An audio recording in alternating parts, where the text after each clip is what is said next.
Estamos en el edificio más religioso, más antiguo de la provincia y el más antiguo de la ciudad de Paraná, en pie, aclaremos, no quiere decir que este es el primer edificio, sino que es el que queda en pie.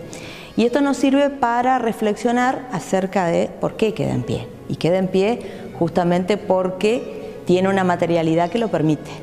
Hasta ese momento las construcciones eran construcciones de mucha fragilidad porque estaban a lo mejor hechas en adobe y paja, y este edificio lo que hace es utilizar los recursos que tiene la zona, que consisten en la producción ladrillera y la producción de cal fundamentalmente. Entonces ese es uno de los elementos claves para entender esto y para entender la Paraná de principios del siglo XIX. Estamos en un barrio que ya todos conocemos porque lo tenemos acuñado como tal, como el barrio del Tambor o el barrio del Candombe, porque en esta zona se instalaron algunas de las colectividades o de los negros libertos de origen africano, y entonces por eso se lo conocía así. Y según los textos, este sitio se construye porque a raíz de las lluvias y de la existencia de tantos arroyos que hay en el territorio de la ciudad, se hacía imposible para los vecinos de esta zona poder asistir a la misa que se daba en la iglesia matriz, o donde hoy está la catedral, que por supuesto en aquel momento no se trataba de un edificio de material duradero, el que conocemos hoy, sino que se trataba de uno de los ranchos que le dieron acogida a la catedral. Entonces estos son los elementos claves sobre los que nos basamos para empezar a trabajar.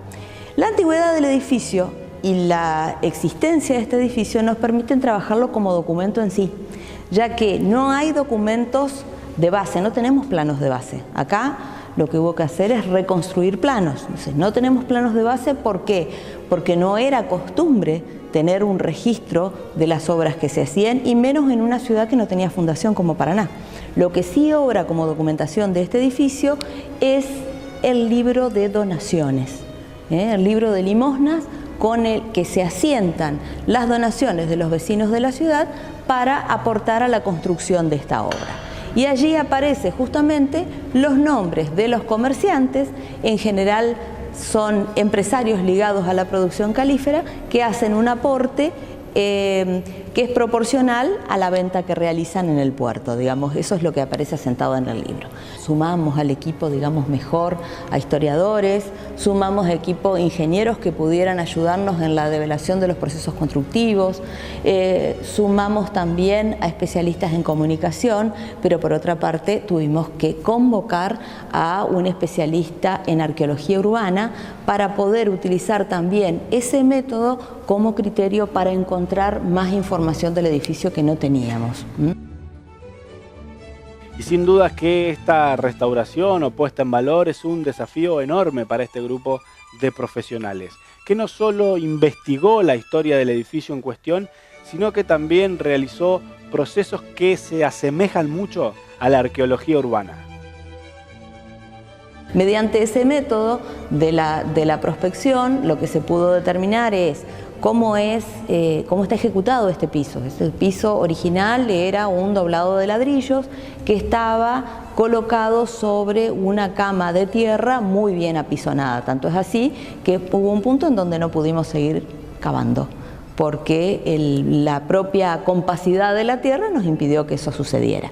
Así que ahí tenemos un dato adjunto que deviene de este trabajo, que me parece que no es menor, que es la primera vez que se ha podido hacer, y creo que esa es la gran relevancia que tiene. Esta restauración tiene que ver con un proceso de investigación por sobre todas las cosas, en función de lo que estábamos planteando antes, de esta necesidad de tener documentación que no está presente entre nosotros, digamos, y donde a lo mejor las documentaciones gráficas que más nos aproximan son de mediados del siglo XIX, son litografías parciales y tienen que ver con el entorno urbano. Así que ese es más o menos el punto de partida desde donde nosotros nos movemos. ¿Qué elementos podemos rescatar? Que a mí me parece que esa es la otra componente. Una es la materialidad en relación a la historia, y otra cuestión que no es menor es la cuestión estructural. Es decir, cuando hablamos de la tecnología que le da sustento a esta obra, no es menor que esta sala principal esté identificada por la gran cúpula, digo la gran en proporción a lo que es el edificio, cuyo sistema constructivo tiene que ver con 4 arcos que sostienen pechinas esféricas y que a su vez sostienen la cúpula. Esa resolución, imaginada en ese momento de la historia, en donde el acero no era frecuente como uso y donde la única estructura que se conocía era la de madera, pero para apoyar determinadas situaciones, en situaciones muy puntuales, entonces nos permiten reconocer, por ejemplo, en la tradición de la cúpula, el sistema estructural que tiene esto. Es decir, esta idea de que los arcos pueden sostener, o sea, esa capacidad portante que tienen los arcos para sostener cargas parejas, es otro de los elementos que nos hace reflexionar acerca de por qué existe este edificio hoy acá presente y por qué nos llama la atención. Y el arquitecto Alejandro Johnson junto con el arquitecto Gabriel Terencio son los otros integrantes de este equipo que está trabajando en la puesta en valor de la Capilla San Miguel. Alejandro Johnson nos va a contar cómo surge el proyecto, cómo nace esta idea y también cómo instrumentaron los fondos provinciales para que puedan ser aplicados en la restauración y en la obra en sí de la Capilla San Miguel. Este proyecto surge a raíz del interés manifiesto por el gobierno actual de la provincia de Entre Ríos, que en el 2016 se pusieron en contacto con el Arzobispado de Paraná y a través de la parroquia San Miguel, ellos manifestaron su interés en llevar adelante la restauración de este monumento histórico nacional, puesto que es un monumento relativamente pequeño en relación a otros y que el monto que se necesita para la restauración no es algo excesivo.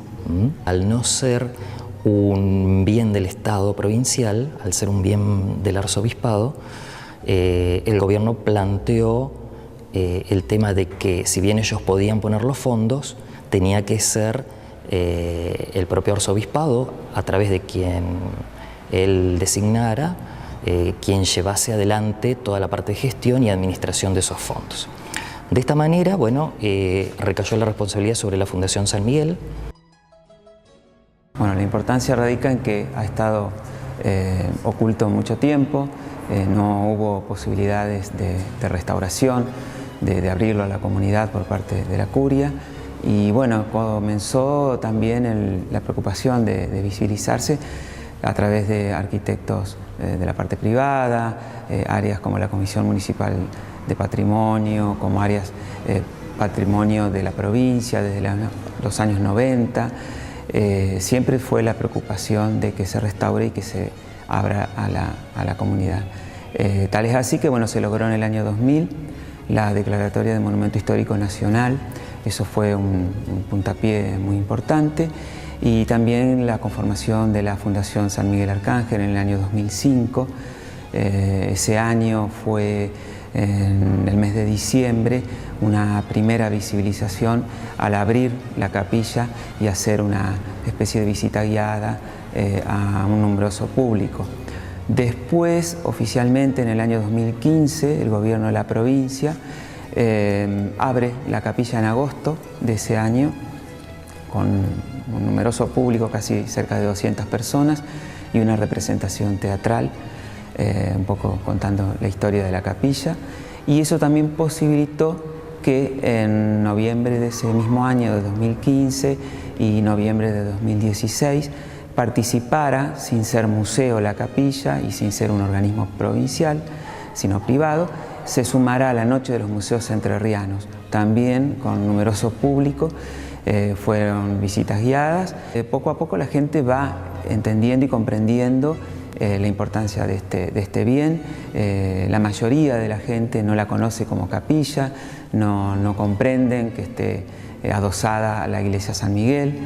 Y también forma parte de este proyecto no solo la restauración del inmueble, sino su cercanía con terrenos de la provincia, que hay un anteproyecto de convertirlo en una plazoleta pública, sobre todo para urbanísticamente integrar el edificio de la capilla que se pueda visibilizar, que se pueda apreciar desde la calle y obviamente ser un espacio también de uso cultural, de uso religioso. El patrimonio tiene que tener uso y el patrimonio estar vivo. Lo que vos decías viejo, es decir, lo antiguo, tener valor, posicionarlo, sobre todo para las generaciones futuras. Un edificio de prácticamente 195 años a la fecha de hoy. Entonces, bueno, es importantísimo que tanto esta gestión mixta de lo público y lo privado se concrete y ayuden a materializar un sueño de muchos años para que esté viva la capilla y pueda contar la historia hacia Paraná. Y el arquitecto Alejandro Johnson nos va a detallar otros aspectos de la puesta en valor que tienen que ver con los plazos de ejecución de obra, cuánto tiempo va a llevar todo lo que tienen proyectado este equipo de profesionales. Y también detalles extras sobre lo que decíamos recién, la importancia de lograr que se concrete la plazoleta que está justamente a un costado de este oratorio, para lograr usos culturales, históricos, sociales, religiosos que tengan que ver con el uso del edificio, con la puesta en valor en serio, que se concrete como un nuevo espacio cultural y social en pleno centro de la ciudad de Paraná. Al momento actual ya se terminó el proyecto de restauración, se presentó al gobierno, se llamó a licitación hace pocos meses y ya está adjudicada la empresa que va a llevar adelante las obras. Estimamos que en un plazo de unos 30 días, todo también va a depender de la liberación de los fondos iniciales, ¿no?, para poder iniciar las obras. Pero estimamos que en unos 30 días estaremos dando inicio a las obras. El tiempo estipulado es de 180 días, son 6 meses. Y además, otra cosa interesante de este proyecto es que no solamente abarca la restauración del monumento propiamente dicho, sino que el gobierno provincial tiene la voluntad de hacer una plazoleta pública en los terrenos que están aquí contiguos a la capilla, que pertenecen al Estado, ¿no? Allí, sí, mediante una licitación pública, nosotros nos ocupamos de hacer el anteproyecto de la plazoleta. El proyecto ejecutivo seguramente lo hará la Dirección de Arquitectura de la provincia y es un espacio que, además de sumar un elemento más a la ciudad, va a permitir complementar la visibilización de este monumento tan importante. Y el arquitecto Alejandro Johnson también nos va a detallar qué tareas se van a llevar a cabo en este proceso de restauración y qué otras obras que tienen que ver con la puesta en valor de este oratorio se van a implementar en el lugar.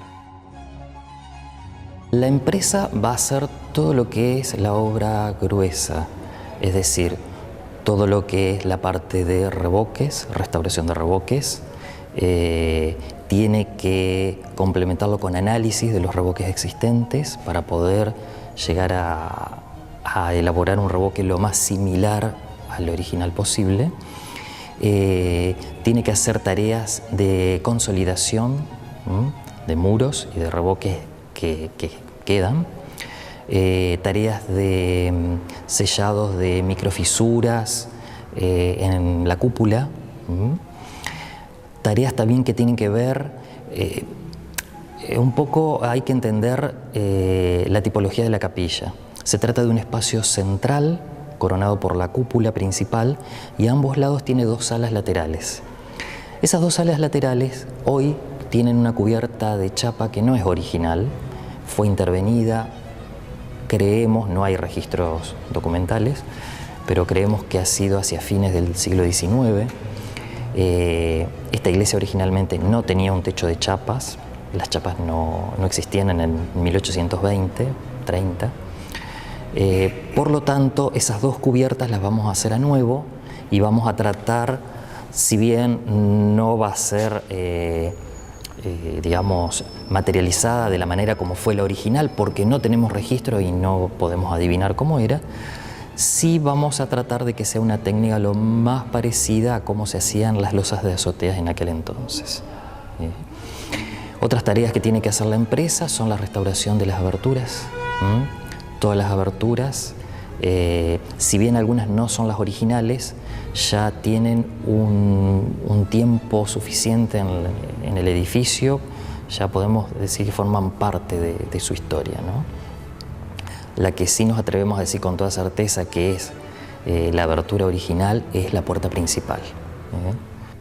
Otro tema que tiene que ver con el proyecto es que al intervenir en las cubiertas laterales que estaba mencionando, van a recuperar su nivel original.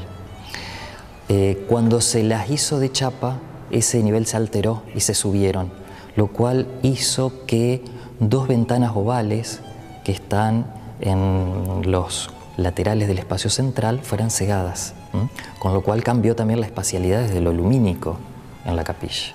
Eso también se va a restaurar y se va a volver a su situación original. Situación similar ocurre con la linterna de la cúpula, que es lo que corona la cúpula. A través, sí, de litografías hemos podido detectar que tenía una ventana que daba iluminación. Incluso si uno se fija desde aquí adentro, uno mira hacia arriba y puede ver una parte que no está revocada, que es donde se tapió esa abertura. También se la va a recuperar, se va a recuperar el vano para incorporar una carpintería y que la luz pueda ingresar. Y lo otro que tiene que ver, que es importante con el tema del proyecto, es rescatar elementos históricos que hoy están en la iglesia, en el templo principal, como es la pila bautismal, que es originaria de las misiones jesuíticas, que hoy no tiene una función en el templo. Bueno, va a ser traída acá, donde estuvo originalmente. Lo mismo que la talla original de San Miguel Arcángel,